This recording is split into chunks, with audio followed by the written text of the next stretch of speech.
ক্ষতির মুখে আপেল ব্যবসায়ীরা। এই ক্ষতির জন্য মালদা জেলা নিয়ন্ত্রিত বাজারের বেহাল পরিকাঠামোকেই দায়ী করছেন ব্যবসায়ীরা। মালদা জেলা নিয়ন্ত্রিত বাজারের ফল ব্যবসায়ী সমিতির সহসভাপতি গৌতম সাহার বক্তব্য, বেহাল রাস্তা নিয়ে বারবার বাজার কমিটিকে জানিয়েও সমস্যার সমাধান হয়নি। বাজারের আবর্জনা এবং জমে থাকা কাদা পরিষ্কার করার উদ্যোগ নেবেন বলে তারা আশ্বাস দিয়েছিলেন।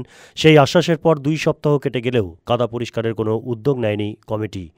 এই অবস্থায় বাজারে ক্রেতাদের আনাগোনা কম, তাই নষ্ট হচ্ছে লক্ষ লক্ষ টাকার আপেল। ফলে মাথায় হাত ব্যবসায়ীদের। বাজার সংস্কার করার আবেদন জানিয়ে তারা আবারও চিঠি দেবেন বলে জানান তিনি। আমাদের মার্কেটের ন্যূনতম সুবিধা বলতে কিছু নেই। আজ বিগত 1 মাস 1.5 মাস হলো প্রতিদিনই কম বেশি বৃষ্টি হচ্ছিল।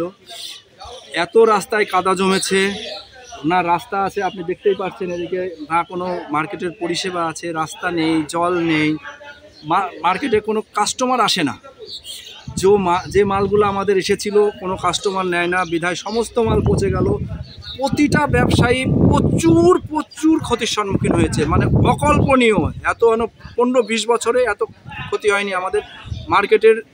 প্রথম থেকে 2006 সালে আমরা এসেছি মার্কেটে, তারপর থেকে আমরা এত ক্ষতির সম্মুখীন হয়নি। এবছর যত ক্ষতির সম্মুখীন হয়েছি শুধু একমাত্র রাস্তা আর মানে কাদার জন্যে। এত পরিমাণ রাস্তায় কাদা জমে আছে, এখন পর্যন্ত আপনি দেখতে পারেন ওখানে গিয়ে এত পরিমাণ কাদা জমে আছে। একটা একটা সুস্থ মানুষ একটা ঢুকতে পারবে না মার্কেটে, আমাদের মার্কেটে, যার জন্য কোনো কাস্টমার আসে না। মাল সমস্ত পচে গেল, আপনি দেখতেই পাচ্ছেন কি অবস্থা প্রতিটা ব্যবসায়ী। বাজার কর্তৃপক্ষ কি বলছে? বাজার কর্তৃপক্ষ তো 10 বার বলেছি। আমাদের চেয়ারম্যান সাহেবও এসেছিলেন, উনিও কথা দিয়েছিলেন যে 7 দিন, আগামী 7 দিনের মধ্যে করে দেবো। আমাদের সেক্রেটারি সাহেবও বলেছিলেন 7 দিনের মধ্যে করে দেবো। আজ 15 দিন বিগত হয়ে গেল, 15 দিন যাবৎ হয়ে গেল সেই কথা দেওয়ার পরেও আজ পর্যন্ত 1 পয়সারও কাজ হয়নি, কিছু কাজ হয়নি।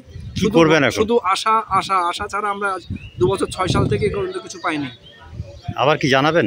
আবার জানাবো আমরা, কিন্তু জানিয়ে লাভ হচ্ছে কোথায়? আমরা 2006 সাল থেকে তো আমরা এর মধ্যেই চলে আসছি একভাবে। না রাস্তাঘাট হয়েছে, কিছু হয়নি, আজ পর্যন্ত কিছু হয়নি। মালদা টুডে।